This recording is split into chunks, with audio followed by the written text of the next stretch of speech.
What island in Southeast Asia is crawling with man-eating crocodiles? How did Danger Island earn its name? Find out in 12 most dangerous islands you never want to visit. Number 12. FARALLON Islands. 20 miles west of San Francisco sits a series of islands that are so jagged they have earned the moniker the Devil's Teeth. But this may no longer be a name based only in appearance. Because of the island's potential dangers, humans have been banned from stepping foot on the islands. The waters around the islands are still a popular destination for whale watchers, and because humans can no longer interfere, the Farallons have become home to one of the largest seabird colonies in the United States. Although you can still catch intrepid skin divers sneaking onto the islands, the government adamantly warns anyone that they do so at their own risk. While you might be able to avoid the dozens of great white sharks that roam the area, feeding off the Farallon's large population of elephant seals, the real danger is one you won't be able to punch in the nose. Throughout the middle of the 20th century, were used for the disposal of radioactive materials. There are almost 50,000 drums full of nuclear waste throughout the area, and with numbers that high, leaks are an inevitable certainty. Number 11. Reunion Island. West of the African island of Madagascar, in the Indian Ocean, sits Reunion Island, a small yet busy island that is covered by rainforests, rivers, and breathtaking waterfalls. Though it is over 5,500 miles away from France, the island is still governed by French law, and because it is less of a hassle than traveling to island destinations where passports may be required, it has become a popular vacation destination for French citizens.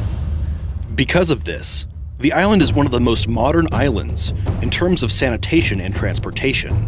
It could be easy to get carried away daydreaming about visiting Reunion because of its beautiful villages and relative isolation from the outside world, but tourists must be prepared for the terrifying realities of this pristine locale.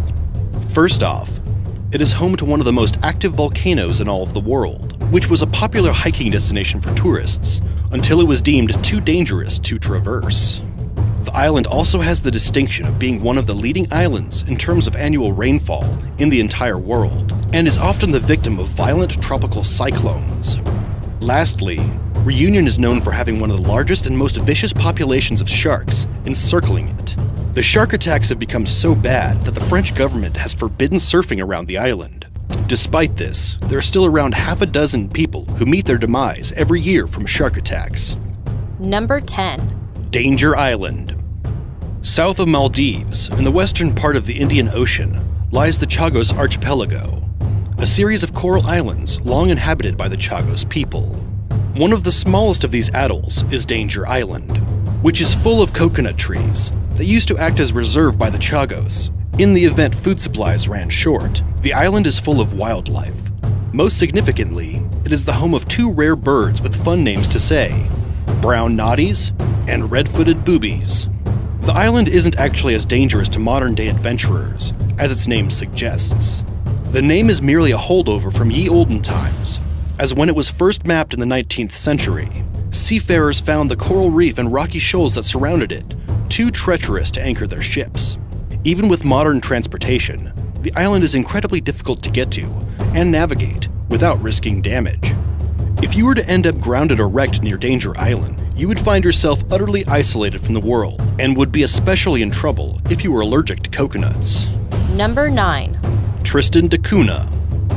Almost 1,800 miles to South Africa is the British territory known as Tristan da Cunha. Visiting this grassy circle-shaped island that measures only 8 miles across can be incredibly daunting, as the only way to reach it is by traveling 7 days by boat. Because of this, it once had the distinction of being the most isolated, yet still inhabited place on Earth.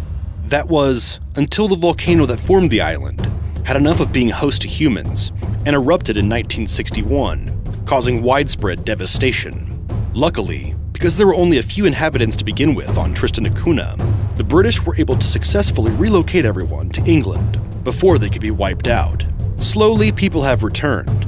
The island is now home to 270 locals who live life off the grid and farm to make ends meet, all the while trying to forget that the volcano may evict them at a moment's notice. Number 8. Bikini Atoll. The Marshall Islands are a series of atolls and islands that lie east of Guam, in the middle of the Pacific Ocean. The most famous of these islands is that of Bikini Atoll, which, although small, helped shape history, along the way becoming synonymous with the two-piece bathing suit and the atomic bomb. What was once a beautiful tropical locale is now a radioactive wasteland, as Bikini Atoll was one of the main sites at which the United States military tested nuclear weapons. Though the island had a small indigenous population, they were all relocated to a nearby island in 1946, before testing commenced. The island has remained abandoned to this day, aside from researchers studying the effects of radioactivity. Number 7. HASHIMA Island. If you head out to sea, traveling west from Nagasaki, Japan, you will come across what appears to be a floating fortress. This is the island of HASHIMA, aptly known by the nickname Battleship Island. HASHIMA was once one of the main sources of fuel for the Japanese military during World War II.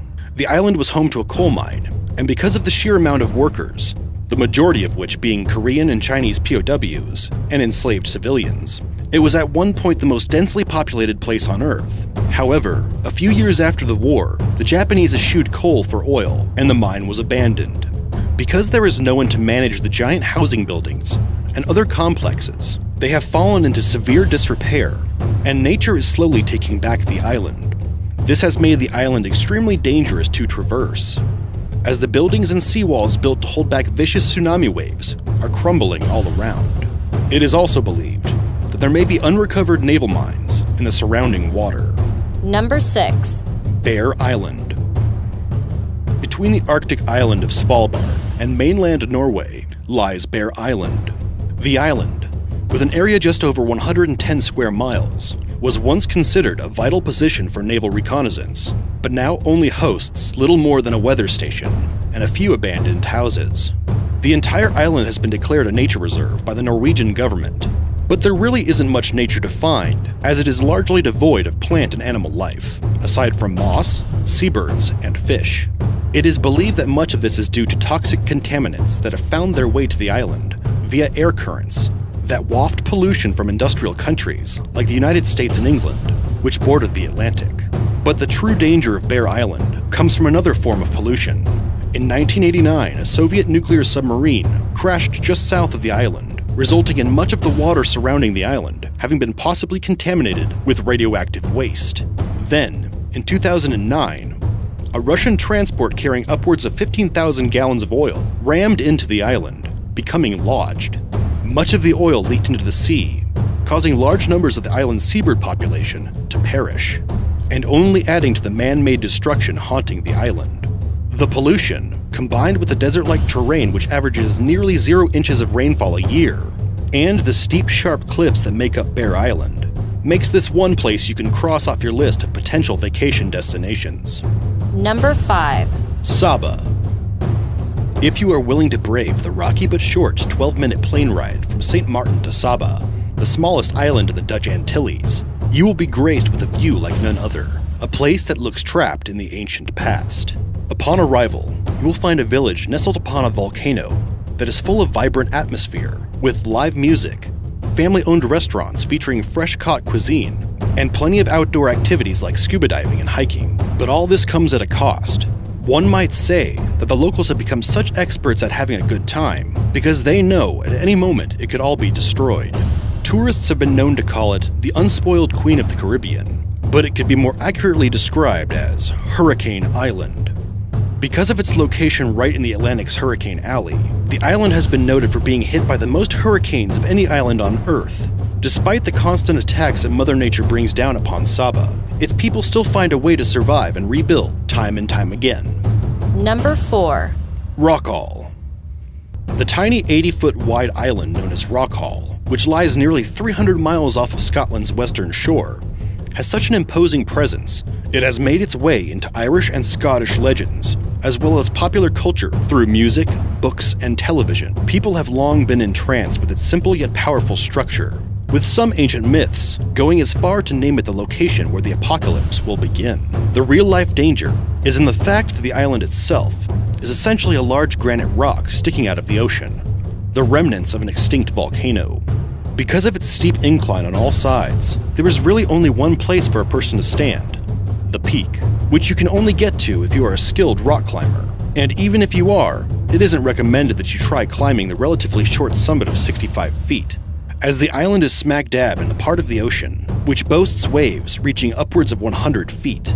Despite there being no natural value to the island, other than its looks, Rockall was considered an extremely important strategic location by the United Kingdom, who claimed the island in fear of it falling into the hands of the USSR and being used to house a missile silo.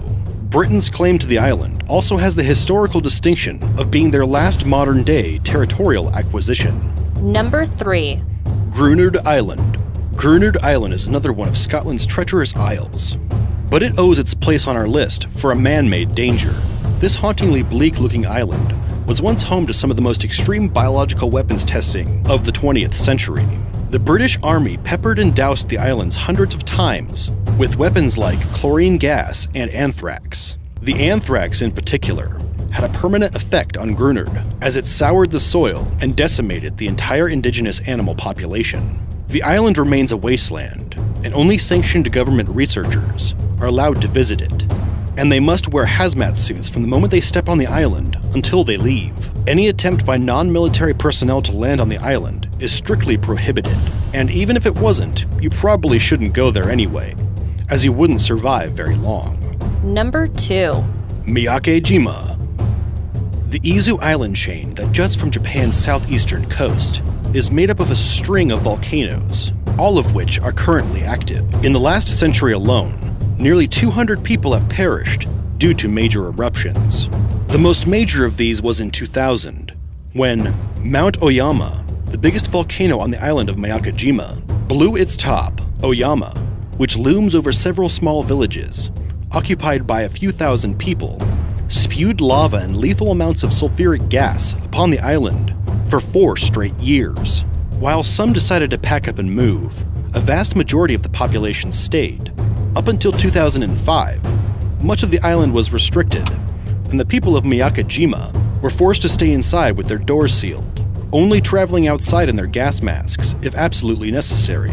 Nowadays, the people have returned to work and adapted to life next to this fiery giant by closely monitoring the gas levels and keeping gas masks handy in case the levels become excessive. Tourists are even welcomed now, as commercial flights were allowed to start back up in 2008. But if you do visit, you better come prepared and expect to feel like you are on another, much more dangerous planet. Number 1. RAMREE Island. Just off the coast of Myanmar, in the Indian Ocean, is RAMREE Island. At a distance, the island looks like the perfect place for a relaxing vacation.